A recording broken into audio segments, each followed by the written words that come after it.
الخير يا خالة بهاني. يسعد صباحك يا زاهي. ما عندكيش غير الطماطم المفعصة دي يا خالي؟ دي مفعصة يا زاهي برضو؟ دي حمرا وزي الفل، سلامة شوفك.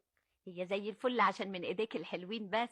خدي اهدوا 7 صاغ. هتشيلي الحمل ده ب7 صاغ يا زاهي؟ وده حمل برضو يا بهاني، دي المشنة ما فيهاش 5 6 طماطمات عدلين. دول بريال يا زاهي. مانيش دافعة غير باريزي، حياة النبي ما انا دافعة غيرهم. الله، انت دايما شاطرة كده. هتشطر عليك انت يا بهاني. طب دي لسه واحدة كانت هتاخدهم ب15 صاغ ما رضتش يا زاهي، وماشية قدامك هناك اهي.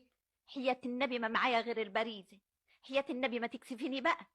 هما كمان ما يستاهلوش غير كده، داني بس واخداهم من وشك السمح وايديك المبروكه. هقولك ايه يا زاهي، خديهم. ياخد عدوينك يا اختي.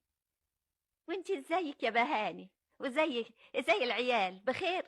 والله ما بشوفهم يا زاهي. يا اختي مادام كويسين احنا مش عايزين غير كده. الباريزه اهي.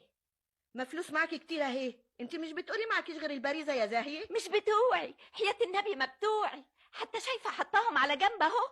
امانه يا اختي. منك انتي.